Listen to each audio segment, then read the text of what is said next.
Here are the 8 simple and underrated habits to get lean, especially if you're starting at 30% body fat. Hey there, my name is Dango, and I help high-achieving entrepreneurs get their bodies lean and optimized with ease and minimal stress. I'm also a former fat boy who had to start with a crap ton of body fat with minimal muscle, who was able to get his body in shape, as well as others, just like Jimmy, who owns a mortgage loan business who went from 30+% body fat to 15% body fat. And William, who's a lawyer who went from being skinny fat to seeing his abs for the first time. And Brandon, who's a COO who dropped 60+ pounds and went from being a couch potato to being obsessed with exercise. Let's not waste any time and let's get into the top habits to get you lean. Number 1 is to stop drinking alcohol. First of all, it's what I call negative calories. When you drink alcohol, your body prioritizes it first before burning anything off. And anytime I see a client trying to drink, especially while they're trying to get lean, it's basically like losing fat on hard expert mode. And the reason I say that is not just because of the calories. It's because it increases appetite. It also leads to worse choices when it comes to your foods. But when you choose to stop drinking alcohol, especially when you're trying to lose fat, it turns into a cheat code. Number 1 is that you're not going to be taking in 100 to 200 to sometimes even 500 to 1,000 calories within one sitting. The other thing that happens is that your sleep gets better, which also makes fat loss a lot easier. And the last one is going to be underrated, which is the fact that you get to control your appetite as a result of not exasperating it by drinking alcohol. And this is not to say that you can't drink alcohol for the rest of your life, even though it is quite unhealthy. What I am saying is that you want to do everything to create a great environment for fat loss, and that does include not putting toxic shit into your body. Number 2 is you need to create a dashboard and track religiously. The basic fact is that you need to track data. What you measure is what you manage. And what you track is what you improve upon. Every single day, you should be tracking your weight, and you should be taking a 7-day average from the data that you're getting back from your scale. And that's going to give you the truest representation of how much fat you're actually losing. Next, especially if you're a guy, you want to be measuring your waistline every single week. We got our clients to do this every Friday, right first thing in the morning. And then this is a great way to keep them accountable, especially when the weekend is up. You also want to be taking pictures at least every 4 weeks because a lot of things can get lost in translation, especially when you're only looking at numbers. So when people are able to see visual differences, they're able to see the entire picture. And this is what I call the trifecta of results. It's your weight, it's your inches, and it's your pictures. And on a deeper level, you want to be doing a DEXA scan at least once every 12 weeks to even 6 months. And you want to be taking your blood work every 6 months because that is going to give you a deeper representation of what is happening with your health. But don't just take my word for it. Here's what one of our clients, Mark Manson, who is the author of The Subtle Art of Not Giving a and a YouTube superstar, here's what he had to say about tracking data, especially when working with me. I hired a coach. Shout out to Dan Go. Dan changed my perspective on a lot of things. But the big thing that Dan did for me is he got me on tracking. I had no clue how big of a deal tracking is. It's a complete game changer, and this is why. It actually allows you to spot your own bullshit. That tracker doesn't lie. It just stares you back at in the face and is like, nope.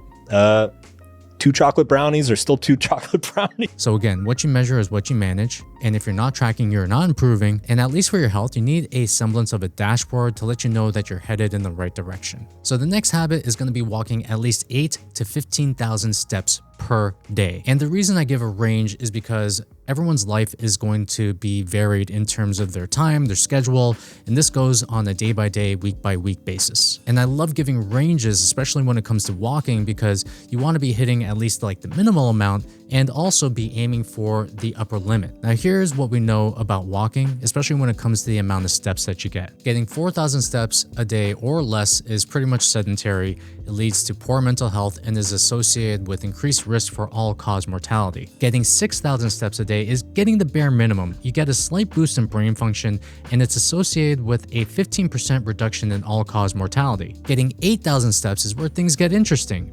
The brain starts working like it's supposed to. Energy goes up. It's associated with a 51% reduction in all-cause mortality. Getting 10K steps gives you more of the above, along with a 75% reduction in cardiovascular disease, a 50% reduction in dementia, and a 30% less risk of getting cancer, along with having an optimal fat loss benefit. And getting 12 to 15,000 steps is the upper limit of all the benefits. You get increased brain function, you strengthen your muscles and bones, and along with a 65% risk in all-cause mortality while having the best fat loss benefit. Walking is literally the best way to reduce stress, to burn calories, especially without increasing appetite. And it is the one type of cardio, even if you can call it that we prescribe to all of our clients. And a lot of people might be looking at this and being like, how the do I get 15,000 steps per day? Well, there's so many ways to do this, and I can make an entire video on this, but the thing that we recommend our clients to do is number one, create a routine out of it. Number two, find ways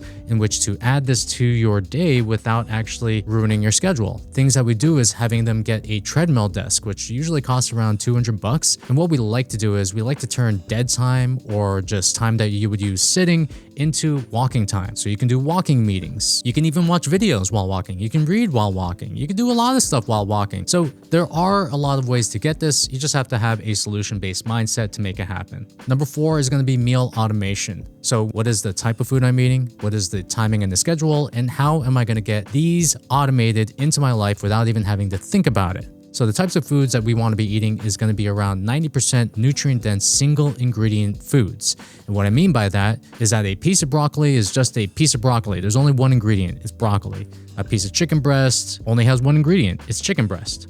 That's what I mean by single ingredient. Now, nutrient dense just means that you're eating whole foods. Usually, if you're eating single ingredient foods, they will come with more nutrients as opposed to something that is highly processed. Now, the addition to this is that you want to be eating a high protein diet, because protein is going to make sure that as you are dropping weight, as you are getting lean, you are making sure that you are keeping the most important thing on your body, which is muscle. And for our clients, we aim for anywhere around 0.8 to 1 gram of protein per pound of body weight. And I've talked about this before, but if you want a step-by-step guide on how to do this, I'll leave a link in the description below. Now, in terms of timing and schedule, we do something specific. What we want to do is we want to attune our timing with our circadian rhythms. And there's an easy way to do this. Number one is that you take the time you're about to go to sleep, and you have your last meal at least 3 to 5 hours before you go to sleep. Then you have your second meal 3 to 5 hours before that, and then you have your first meal 3 to 5 hours before that. And you want to have a semblance of a schedule because this is a great way to train hunger and appetite, especially as you're getting lean. And something that I advise people who have resources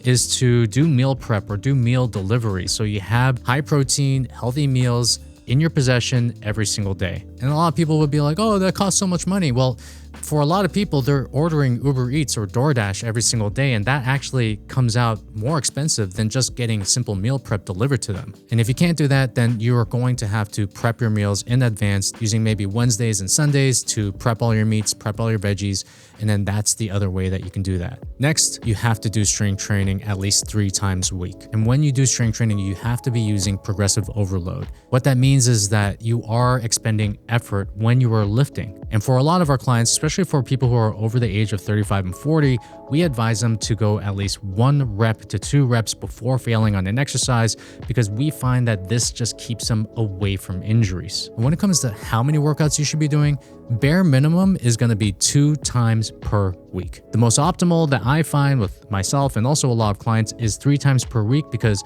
this is the best frequency for optimizing both the work and also the recovery. And your workouts should also hit up these movements: the squat, the deadlift, the overhead pull, lunges, hip thrusts, horizontal pulls, horizontal presses, vertical presses, and carries. And I call these movements because there is no such thing as you must do this exercise and this is the only exercise that you can do.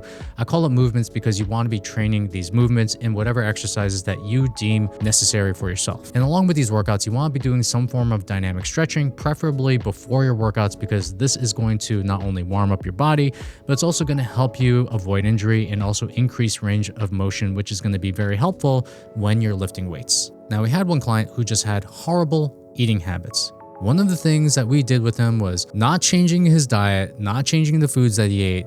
We basically just said, hey, let's just stop drinking 4 Cokes a day and let's replace that with water. And specifically, we wanted to replace it with water along with electrolytes. because electrolytes help us absorb the water a lot better. It helps us stay more hydrated. And drinking water itself is not necessarily enough to hydrate you. You want to be adding some form of electrolytes to make sure that you amplify the hydration effect. Just by simply removing all high-calorie drinks, especially alcohol, away from your diet, that could lead to about like 10 pounds of fat loss within 3 months. And the other thing about water is the fact that it just keeps you full. When you drink water, it expands your stomach and it gives you the feeling like you don't have to eat.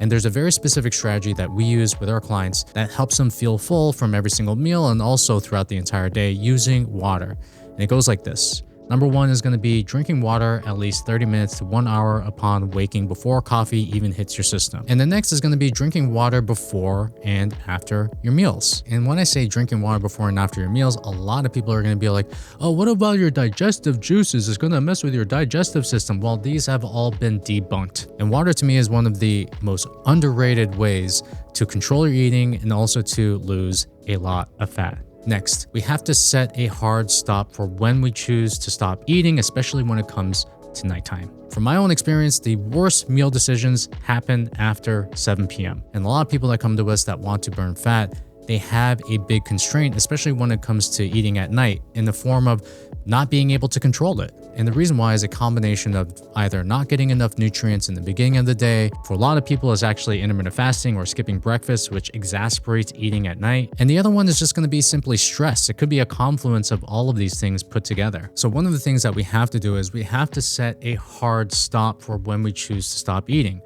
For me, it was 7 p.m. and I pushed it back to 6:30 p.m.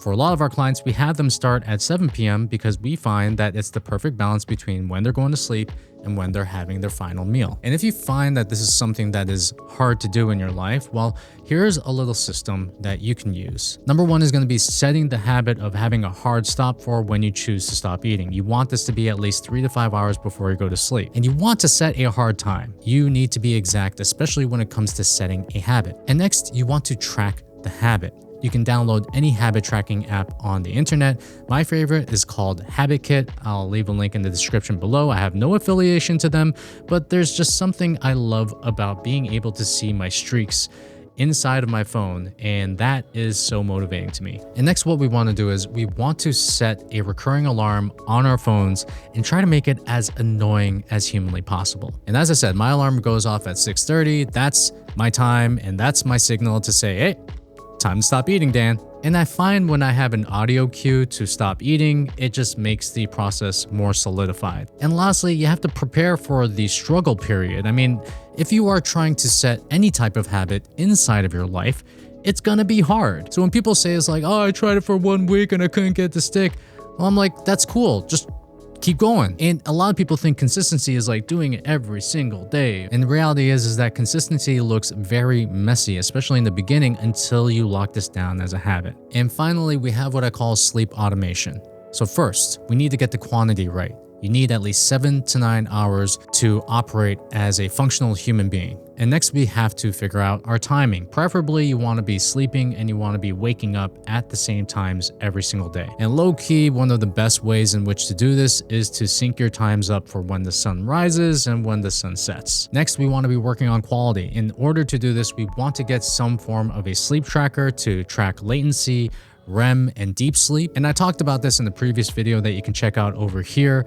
I think sleep trackers are very important, but also they are important up to a certain point. Once you get the data, once you improve your sleep, then you can stop wearing it.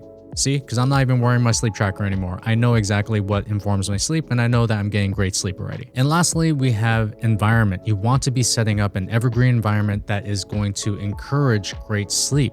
It's what I call setting up a sleep sanctuary. And there's so many aspects to creating a legit sleep sanctuary that I could do an entire video, but we don't have enough time for that. So I actually did all of that stuff in a free guide that I have in the description below. It gives you the entire sleep protocol and how to create a sleep sanctuary, and you can download that by going to the link down down below. When it comes to dropping body fat, it's not what you do once, it's what you do repeatedly. Now, the goal is not to go from 30% to 15% and just to gain the fat back. The real goal is to get lean and to keep yourself there forever. So make sure you take your time with all of these and just understand that losing fat is a process. It's also a system. And if you are missing a system, I did a video on how to lose fat and actually how to lose visceral fat, which is the most dangerous fat on the body. And I have the entire system that we have outlined for myself and my clients that you can check out right over here. And I'll see you on that video.